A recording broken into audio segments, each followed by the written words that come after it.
Assalamu alaikum. The second speaker this morning is Dr. Khalid AL Mishari. He's the Director of Renal Transplant Unit, Director of Histocompatibility and Immunogenetics Lab, and the Acting Head of Immunopathology at King Faisal Specialist Hospital and Research Center. Dr. Mishari graduated from Damascus University and trained in Ohio State University for Medicine and Cleveland Clinic and University of Florida nephrology. I had the privilege to be working with him earlier in my early days in the kidney transplant field. Dr. Mishari and his group had a major impact in the kidney transplant in the region, and they also had a major impact on developing protocols for high immunological risk patients for kidney transplant. And he will be talking to us this morning about antibody-mediated rejection. Dr. Mishari.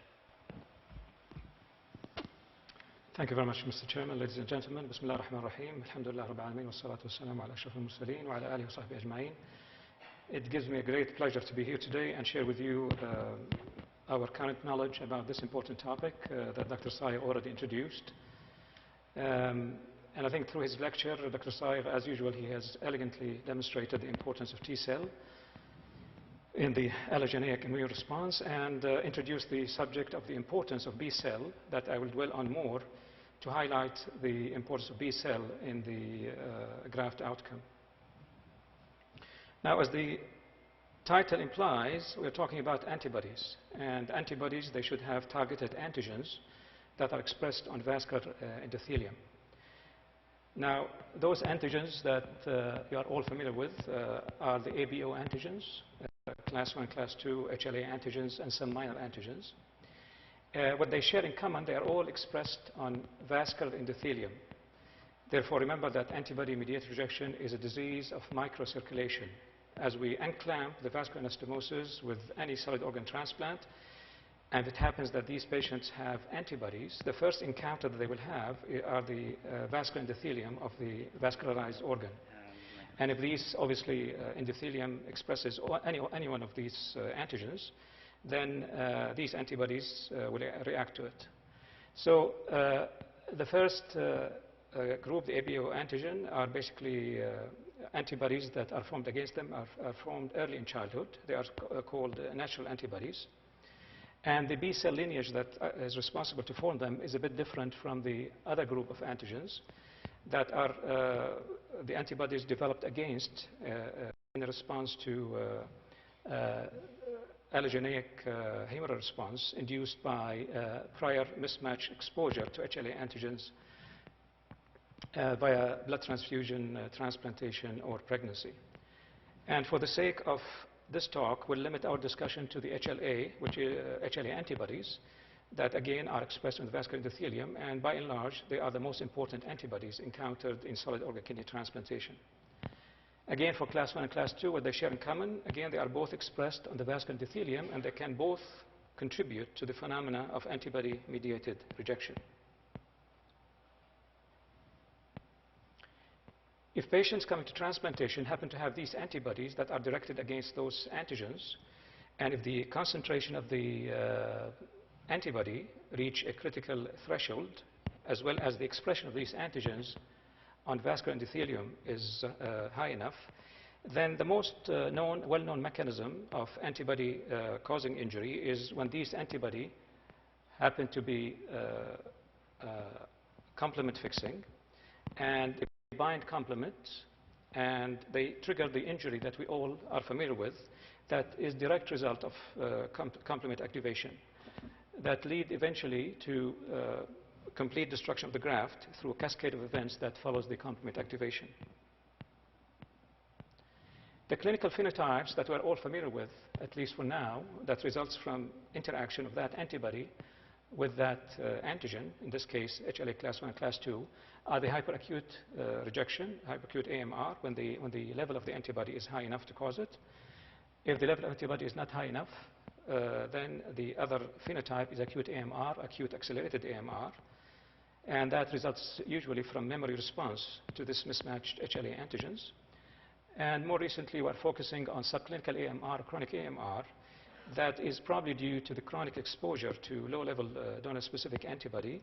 And finally, the transplant glomerulopathy, which is a time-related event that can be seen with any one of these two entities over time by the development of the classic features of transplant glomerulopathy. Now, let me tell you from now that mechanistically, the mechanism responsible for the first two entities are usually pre-formed antibodies. That is to say, pre-transplant humoral L immunity, where patients have been exposed to sensitizing events and they have high antibodies coming to transplantation. Now, these two entities developed from the de novo antibody formation that Saya already talked to you about, and usually it's really a slow process that takes months to years to develop, and it leads to a slowly progressive destruction of the graft as compared with the first two entities that lead to very acute destruction of the graft if not treated. Now, that's not to say that each interaction between the antibody and the targeted antigen, in this case the HLA antigens, can lead to reaction. There are a variety of important factors that we have to consider if we are trying to understand the pathogenicity of that specific interaction between the antibody and the HLA antigens.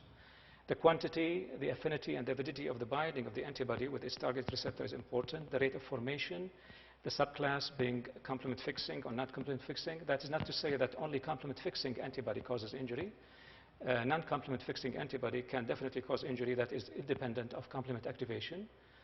The specificity of these antibodies against the target antigens, preformed versus de novo, and I already told you that we believe now that preformed antibody are the ones responsible for the acute and the hyperacute rejection that we see, while de novo antibody formation are responsible for the chronic rejection that we see in transplantation. The rate of deposition and new synthesis, and so on and so forth. So there are a variety of factors that can determine eventually how these antibodies eventually will react and cause injury. Furthermore, as these antibodies bind to the target antigen, in this case the HLA antigen expressed in vascular endothelium, as I already introduced to you, they are in really very high concentration. It leads to the dreadful complication of hyperacute rejection. And that is one example of the ugly side, so to speak, of that interaction between the antibody and the target antigen. But if these antibodies are in low titer concentration, sometimes that, through the mTOR pathway, that interaction between the antibody and the targeted antigen receptors can elicit a proliferative response that is not as bad as the antibody-antigen interaction, which is really in high concentration, that lead over time to probably the phenomenon of chronic rejection. But sometimes that interaction can be beneficial, and we don't really understand yet as to how we can separate between these two pathways. Ideally, if they are a therapeutic strategy that will help to transform cell signaling from this to that, eventually the antibody-antigen interaction can lead to survival signal and therefore not causing injury to the graft. And that the clinical phenomena that we have already seen is the so-called accommodation, which follows this path of interaction.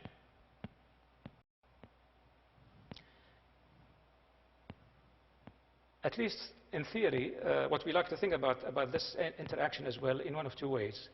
That interaction between the antibody and the targeted antigen, if it leads to complement activation, but complement activation is completely blocked, then that will lead to the phenomena of accommodation that I already introduced.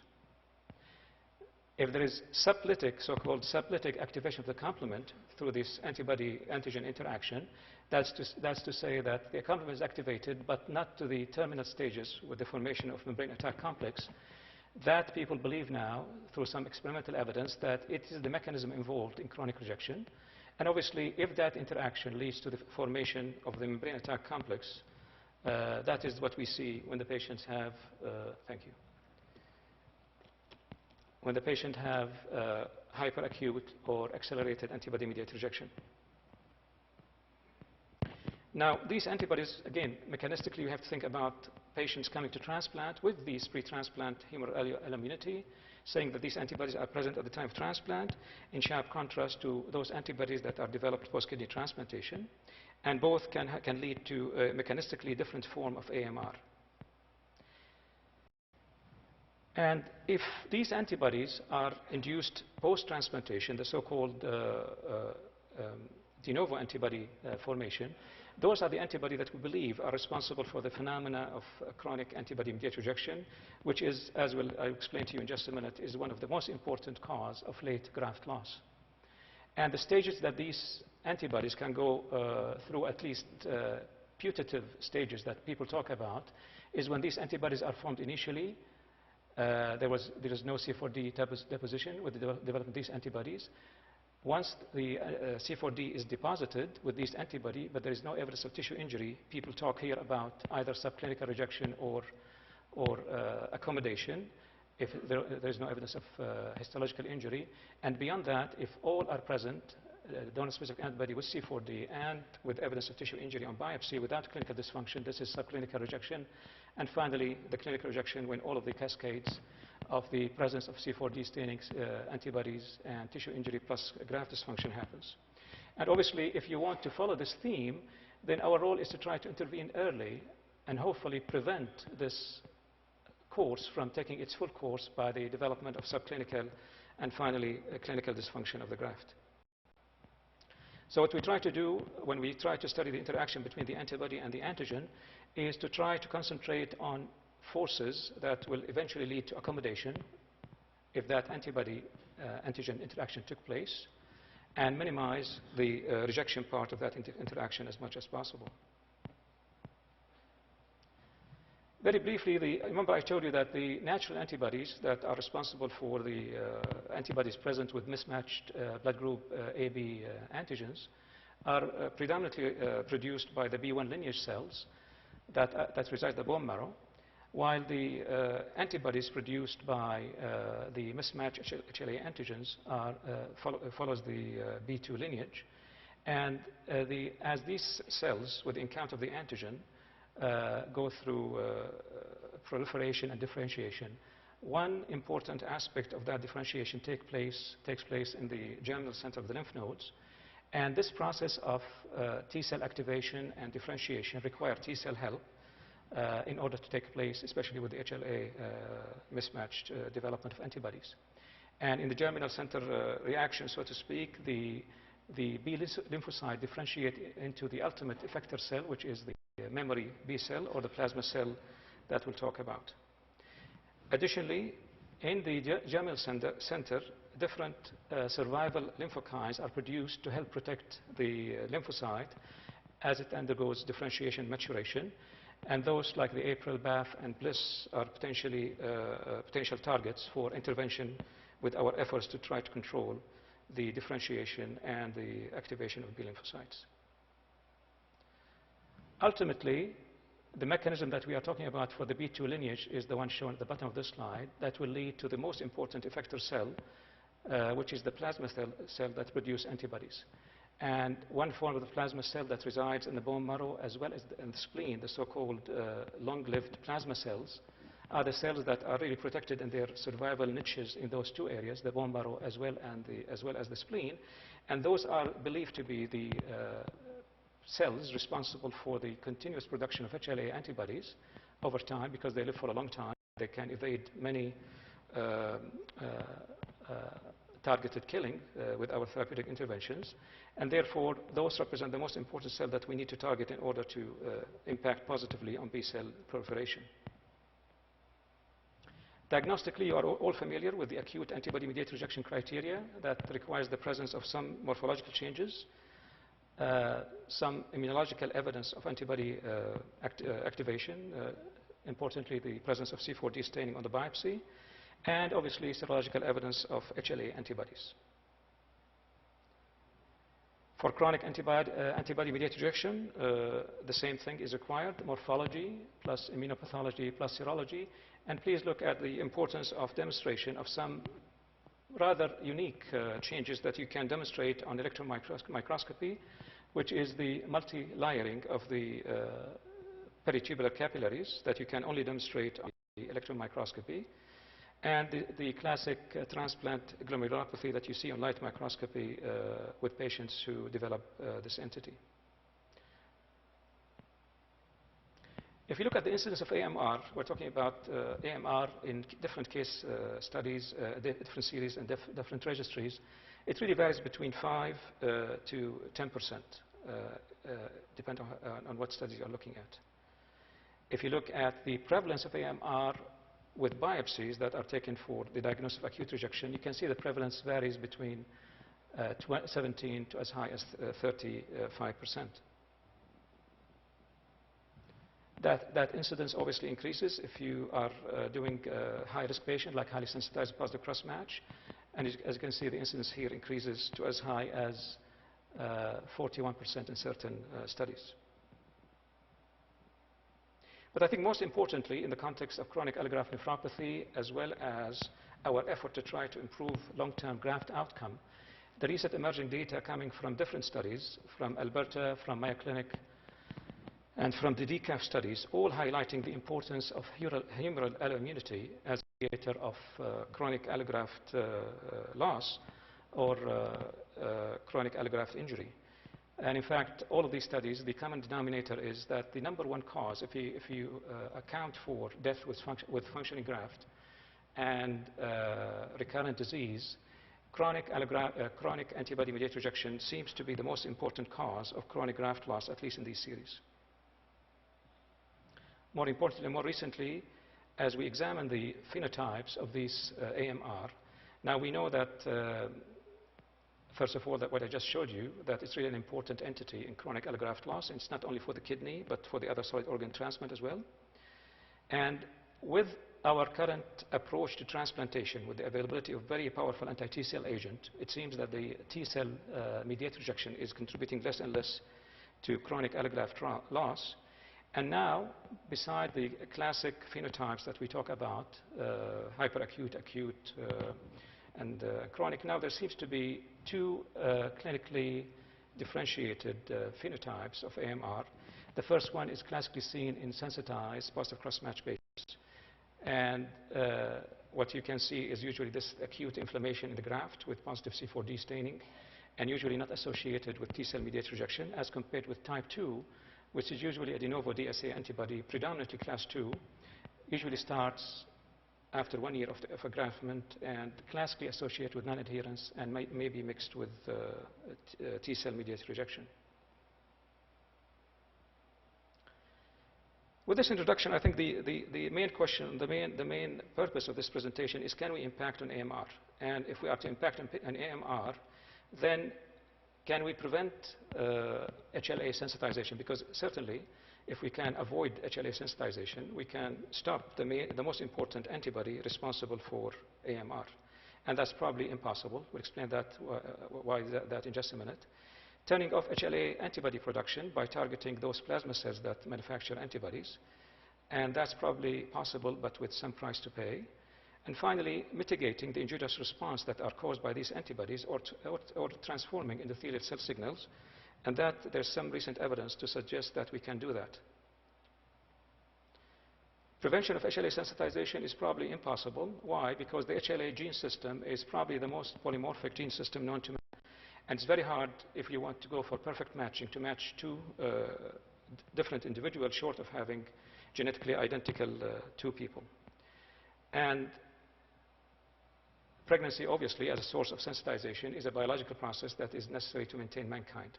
So I think if your goal is to prevent sensitization, you cannot do that, short of probably minimizing blood transfusion and try to, as much as possible, to avoid blood transfusion or transfuse with leukocyte-depleted blood.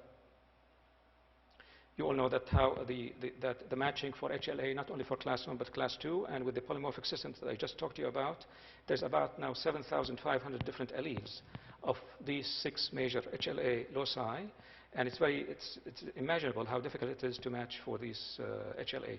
So it's likely that sensitization will continue to happen in our life with ongoing organ transplantation.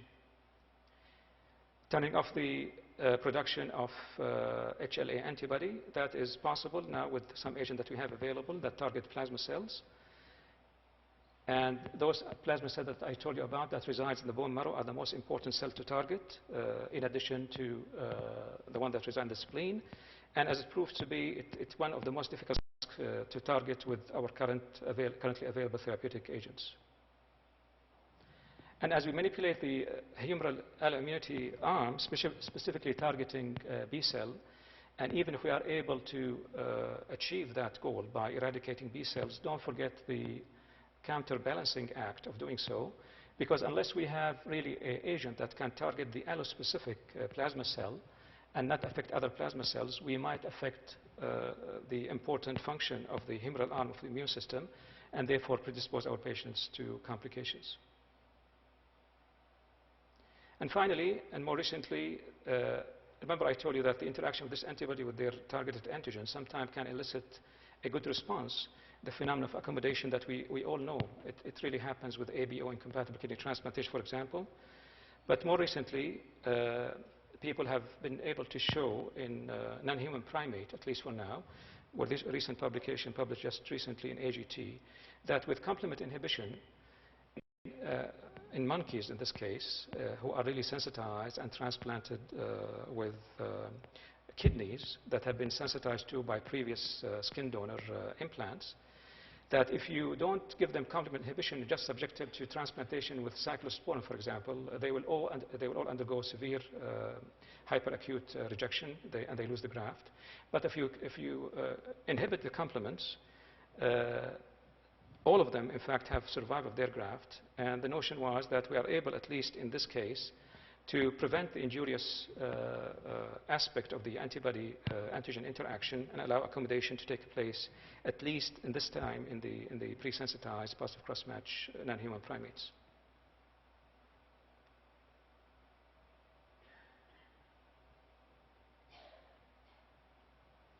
So without being able to address these three parts, then what we can do clinically to prevent AMR? So I think in our practice, if we believe that AMR is important not only for the acute graft outcome, but as well for the chronic graft outcome, then we have to follow certain steps that will help us to at least minimize its occurrence and hopefully impact positively on our patient's outcome. Starting with identification of patient at risk. Certainly, typing for your class 1 and class 2 with the most accurate method, the molecular method, is the most important. You have to type for all of the known class 1 and class 2 HLA antigen with molecular typing. That is the most accurate methodology. And for your HLA antibody detection, you have to use the most sensitive assays available, which is the solid phase immunoassay along with the cell-based immunoassay, whether it's really CDC or flow-based, in order to fully characterize the HLA antibodies in your patients as they come to transplantation. And as you all know, the sensitivity and specificity of these assays increase with the solid phase as compared with the standard CDC assays. Then you stratify the risk of your patient to develop AMR, and that risk stratification is based on history as well as the result of your HLA testing. If you happen to be sensitized with donor-specific antibody that is causing positive flow cross-match and CDC cross-match, this represents the highest risk for AMR post-transplant, and the risk decreases as you lose CDC cross-match positivity, as you lose flow cross-match positivity, and certainly the lowest risk are the patients who are really sensitized without donor-specific antibody at the top. And then you can design your therapeutic strategy accordingly.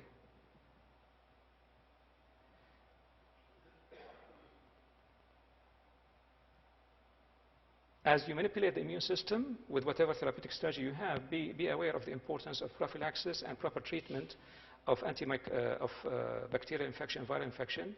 It has been clearly shown that infection happening in patients who are really sensitized and any pro-inflammatory events can increase your HLA antibody formation, upregulate your HLA expression on tissues, and therefore increase your HLA antibodies, and that happens both in non-sensitized as well as in sensitized patients after they get infected.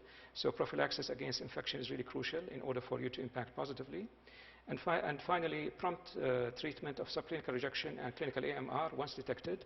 And for that, you have the classic C4D staining that each laboratory should have in order to detect antibody-mediated process. But be aware of the methodology involved. People do it most commonly with immunohistochemistry staining, which is deemed to be less sensitive than the direct immunofluorescence that some labs have. And in fact, in the States, most laboratories have the direct immunofluorescence. In our laboratory, we focus on the immunoperoxidase staining, which is less sensitive than the direct immunofluorescence. And the subclinical AMR that can only be discovered with protocol biopsy can definitely impact on graft survival if you don't detect it early and treat it aggressively. So these patients at high risk should undergo protocol biopsy to try to detect subclinical AMR. And people have shown that if these subclinical rejections are treated as compared with leaving them alone, they can really impact on long-term graft survival. The treatment for acute rejection, whether subclinical or clinical, consists of different components: antibody depletion, IVIG, anti-CD20, ATG, proteasome inhibitors, and anti-complement antibody. You all know the thymoglobulin and its role in T and B lymphocyte as well. But for B lymphocyte, it's more of in vitro data, and we don't really have much for it in vivo, but at least it's really very beneficial to control the T lymphocyte that is required for B cell activation, as I told you, for HLA antibodies formation. The antibody depletion with plasmapheresis and immunoabsorption. The IVIG that you are all familiar with is an important component of the treatment for AMR, and it has many putative mechanisms that varies between complements, B, and T cell effects. The anti-CD20 antibody, which targets CD20 expressed on activated B lymphocyte, and that agent can target that receptor and lead to killing of B lymphocyte through a variety of mechanisms, and it certainly has been useful both in desensitization as well as the treatment of acute antibody-mediated rejection. The most recently introduced proteasome inhibitor, the bortezomib, which is an approved drug for the treatment of multiple myeloma, can be used specifically from the aspect it's the only drug that can target plasma cells that produces the antibodies. And in addition, these proteasome inhibitors have many other functions, not necessarily linked to the B lymphocyte, but can as well affect T and B lymphocyte as well. And early studies have shown that it has some beneficial effect, mainly in case series. We have not really seen a prospective randomized trial to demonstrate its benefit, but certainly it be helpful in patients with severe AMR that fail to respond to the more conventional measures. And finally, the humanized monoclonal antibodies, eculizumab, that target the C5, which is the part of the complements that mediates the downstream activation of the complements to the formation of the membrane attack complex. If you block that with this agent, which is humanized monoclonal antibody, you prevent complement activation downstream. And in fact, there has been evidence early from Johns Hopkins in Montgomery showing in one case study that it was very effective in controlling AMR. But more recently, just the Mayo Clinic published their experience in about 26 patients using this drug, just published in AJT this month, showing that it has really a major role to play in controlling AMR in patients who go to transplant with positive cross-match.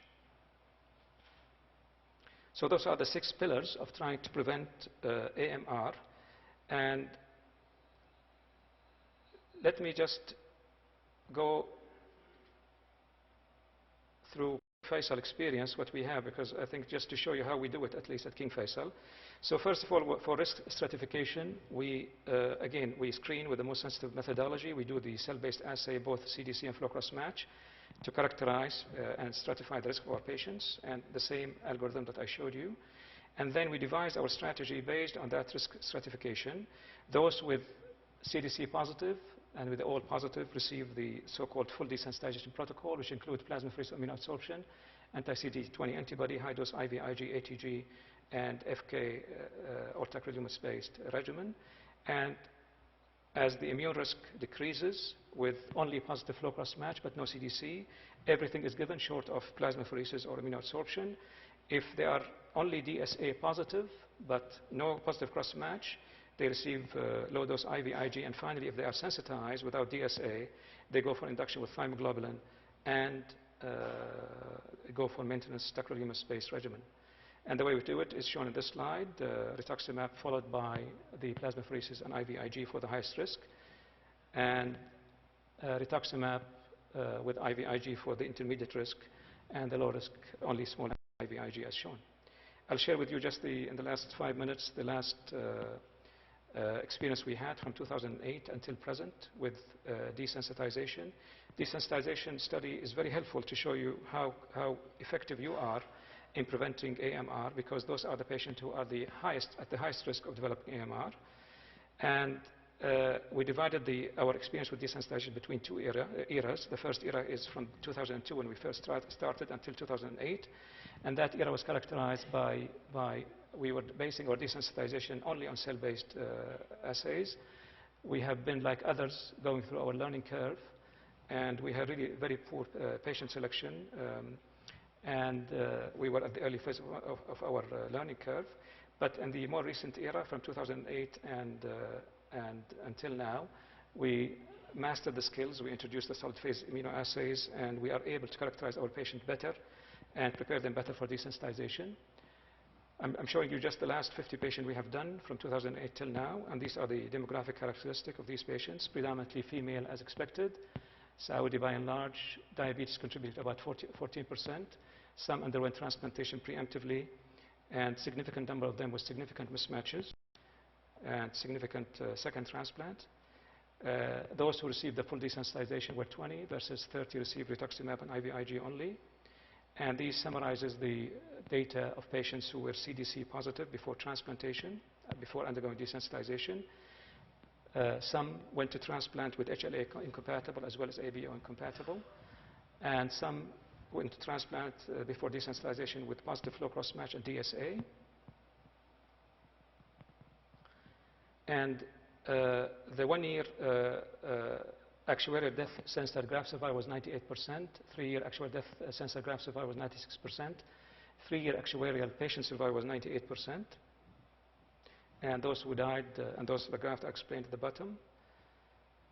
And over an average follow-up of 18 months now, with a range of 1 to 40, our patient survival was 100%, graft survival was 96%, AMR incidence was 4%, ACR was 4%, CMV infection and BK are both 0, and serum creatinine of our cohort is about 87%. If you compare that with the people that reported the slide that I showed you earlier, the incidence of the AMR with positive cross-match, our AMR incidence as compared with those is only 4%.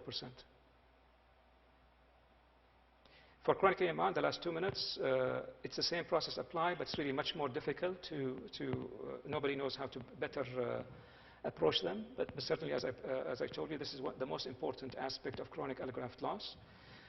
Certainly, identifying patient at risk assume a major importance. And there, remember, I told you de novo antibody formation, largely due to either under immunosuppression or poor compliance and lack of adherence to immunosuppressive medication, are the two major contributors as to why these patients develop de novo antibody, especially if they are not exposed to a CNI-based regimen.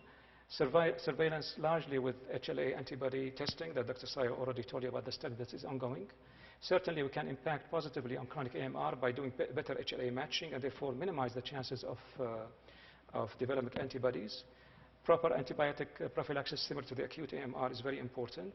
And certainly strategies to improve adherence, especially in young recipients, teenagers, adolescents, and compliance with the medication is very important. And unfortunately, as far as strategies to treat this entity, nobody yet knows how to best treat it. But we have at least 2 evidence from the literature to suggest that those patients should be at least on tacrolimus-based immunosuppression, because there's one study from Harvard that was published early in 2001 that showed that if they were on cyclosporin and you convert them to tacrolimus, they behave better. And there's one study in pediatric that showed that IVIG and rituximab can treat this entity, but unfortunately it's a very small number and we don't know how to best treat the entity. So I hope I was able in this half an hour to show you that AMR is a very important entity in solid organ transplantation, especially in kidney transplant, and to highlight the fact that we have acute AMR that usually happens in patients who are with preformed antibodies before transplantation, and chronic AMR that happens post-kidney transplantation with the development of de novo antibody, and how to approach each entity with the ultimate goal of improving outcome both in the acute term and the short term. Thank you very much.